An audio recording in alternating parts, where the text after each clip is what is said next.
Hi everyone, welcome. I'm down here in my wormery and I've got a bin on my to-do list that I want to check in on and feed. It's a system that I guess today, for whatever reason, it just so happens that the numbers 1 and 3 seem to dominate in a number of different ways. Number one is that the bin actually started on a Friday the 13th. So that in itself might tell us a thing or two in terms of what to expect there. Now, I'm not superstitious, and I have complete confidence that this bin's doing great. So I don't think the number 13 in this case means anything unlucky, but besides that, it's 131 days of age at this point, more 1s and 3s, and it just so happens that today is going to be its 13th feeding. So, like I said, I'm not superstitious, but let's just hope that all those presences of 1s and 3s, not to mention the couple 13s in there, don't lead us to bad luck. Do I have to knock on wood? All right, there we go. All right, let's get to work. Let's get that bin up on the bench. In many cases, managing bins in pairs, and even in one situation, I've got 3 buckets that I'm managing at the same time, feeding them on the same day and trying to maintain consistency between those systems. And this system is no different. I've got a sort of a buddy system for this one too, but that buddy system other bin is one that I've got on what I referred to last time we checked in here, on a special assignment. So it's not going to be fed today. Today we're just feeding this one system. The other system's doing good. This is going to be the second check-in, I believe, now that we've omitted it from this buddy system check-in. So don't worry, it's got food. It's got plenty of stuff for the worms to eat. And hopefully at some point soon we'll be able to return it to the buddy system, back to this bin as a match pair to be managed together going forward. But for now, this bin's going to be managed on its own. That plastic bubble wrap that was covering things here certainly seems to be doing a good job keeping the moisture in here. It even permitted some of this top covering material to get a little bit damp, and I noticed a little bit of worm traffic residue in the form of castings littering the top of the leaves. Not littering it, but there were certainly signs of it. So now our last check-in included a version of my bedding, my prepared bedding, that was made up of paper only. It's like if we look at some of this stuff, I've got a feeling it's going to be clumpy, because I think one of the ingredients that really helps prevent this clumpiness is cardboard. And after I applied this stuff to a few of my systems, including this one last time, I started to realize that I didn't really like that mix of bedding the way it was without any cardboard in it. So even though the container had not yet been depleted of prepared bedding, I went in here with just cardboard. So I shredded up a bunch of cardboard and I mixed it all in so that we're no longer we're no longer paper only in here. And the other thing I include in my mixed up bedding is leaves also. So I think that this revised version of the bedding is going to be a little bit better. So I'm going to be on the lookout for clumped up chunks of paper that are just sitting there in a wad, and I'm going to be seeing about trying to break that stuff up. I always used to kind of dismiss corn cobs and say, yeah, it's still there, move on, knowing that it's a very slow composting item. It takes quite a while for the worms to work it down. But I've learned recently, just from taking a moment or two to examine the corn, how interesting it is to see how the worms make their way into it. Some of them burrow down into the center of the corn cob, and here we could see some of that activity happening already, but they've not yet put a very big dent into the inner core of this piece of corn. But here I think we can already start seeing some of it starting to get hollowed out. The worms managed to eat up that middle section pretty quickly, and then it takes them a little bit longer to work down the rest of it. And I usually don't interfere with these slow composting food items, just want to leave them be and let the worms work it down so we could track their progress without the material getting much help from us, but I've got so many of these corn cobs floating around in all my systems that I figured maybe we would do a little bit of poking around in one of them just to check out this middle core piece that always seems to get the attention of the worms very quickly. I assume because it's softer material. It's got a good amount of moisture in it too. I didn't expect that. These poor worms, now they're all skedaddling from here because of the bright lights overhead. Sorry guys, it wasn't my intention to barge in on you guys in the middle of a delicious meal there. But rather than just, you know, blowing past the corn cobs nowadays, I've been gaining an increased interest in checking out what's really going on there. So I am glad that I did pile some fresh leaves right on top of this paper when I last fed, or at least that's what I think I did. I did breeze through the last video quickly to try to get my bearings on what we did here last time, and I think that that might be the one thing that's helping this paper bedding remain sort of loose, was that I took my my collection of, you know, just dry leaves from outside, and I sprinkled it over the top of the paper bedding, and that in itself might have helped introduce a little bit of extra stuff to help prevent the paper from matting together and getting all clumpy. So it's certainly not quite as bad as I thought it would be. I thought it would be really bad, like big huge lumps of paper just sitting there untouched by the worms. Alright, once again I'm interfering with these little guys' work, so let's just put them back down and leave them be. Let them continue working here. It is nice to see how busy this feeding area is. So far I've not seen any signs of the food that we put in here previously, with the exception of the corn cobs, which I knew full well would be in there still. And they'll continue, you know, getting broken down for weeks and weeks. I mean, if we keep chipping them apart into pieces as it becomes possible to do so, that'll help. But usually I don't bother. I just leave them be, and then I get to observe how the worms manage with the stuff. So I'm going to be curious to see how things on the outer edges of the system look once we're finished applying today's feeding. But I want to get that done first, so we're going to excavate a little bit of a hole down here. Down the middle, which is where we typically feed, we're going to drop in today's portion.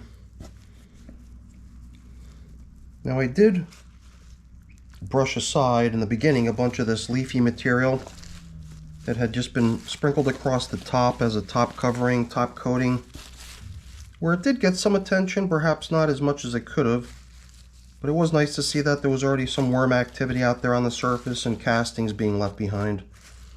In other systems it's not quite that cozy on the surface and worms just seem to steer clear of it, but here it did seem like there was sufficient moisture for the worms to be able to hang out there too and work that material down as well.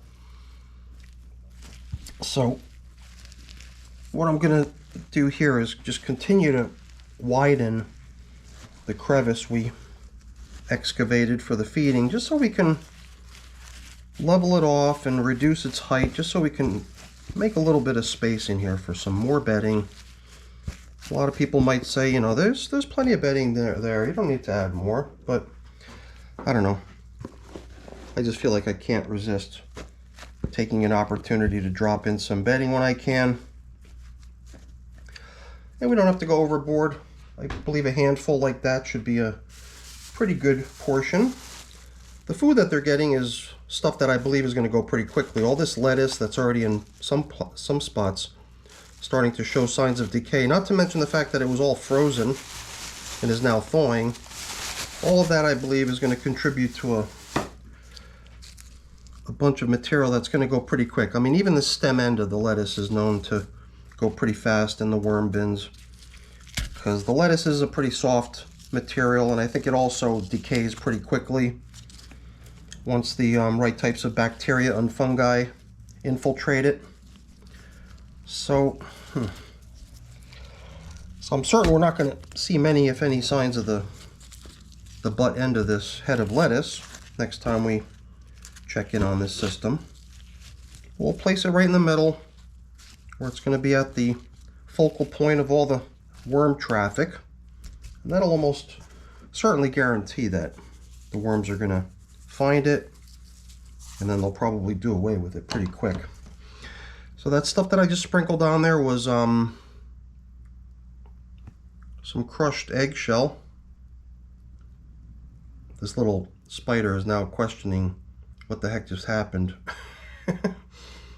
I placed my pinky out there so that he can climb on, and he did just that, and then he realized he didn't want to be there.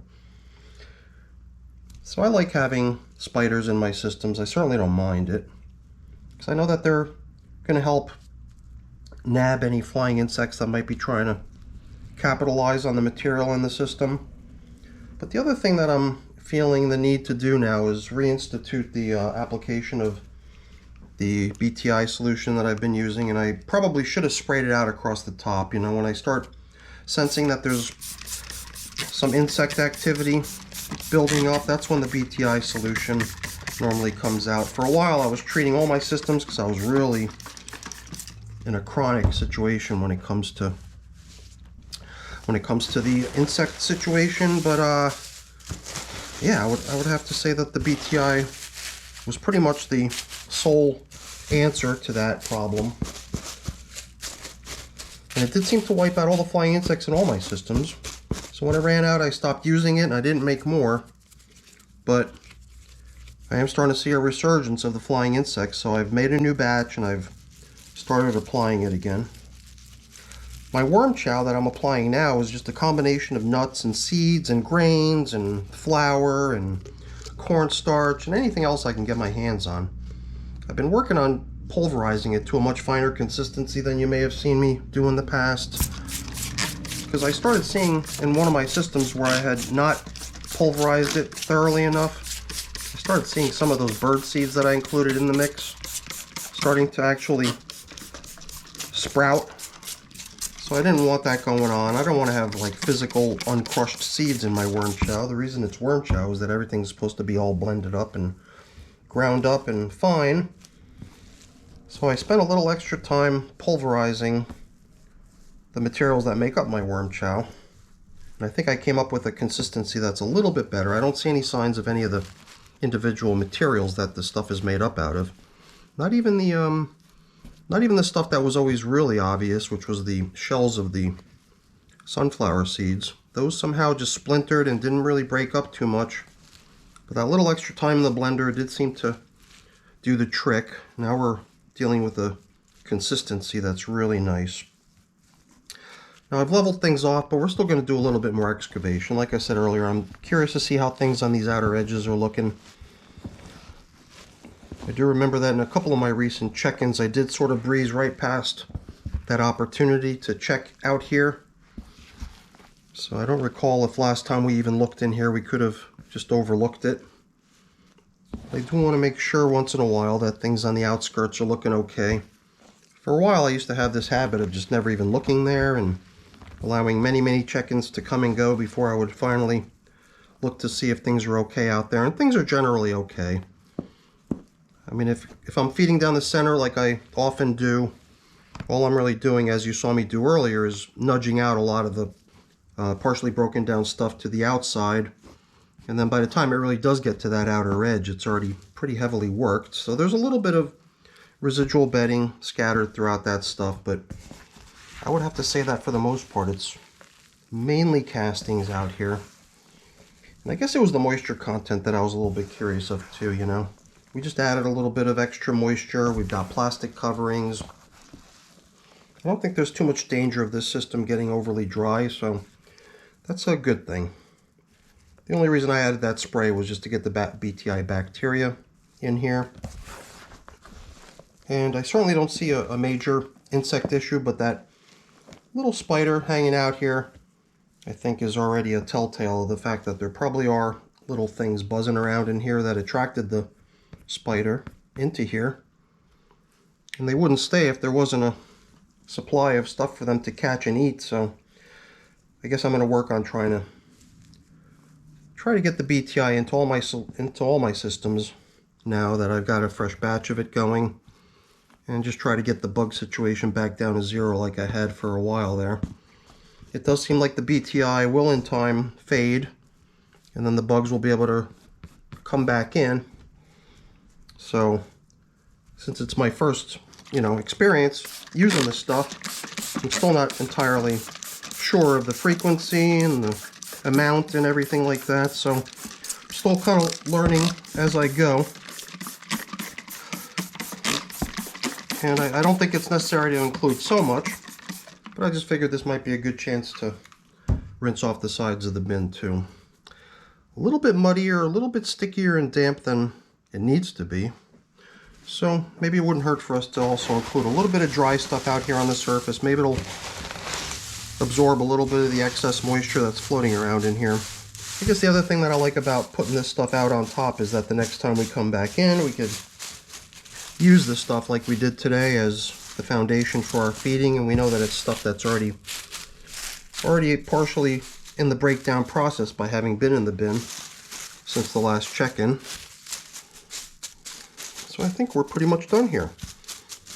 We put in food, we put in bedding, we put in moisture and BTI, we put in grit, we put in worm chow. What more could the worms want? All right, everyone. That's our check-in today after 10 days to get this system fed for the 13th time on day 131. So here I am getting myself all filthy. So I think it's time to get stuff cleaned up and put away, but I'm not going to waste your time with that. That stuff's boring.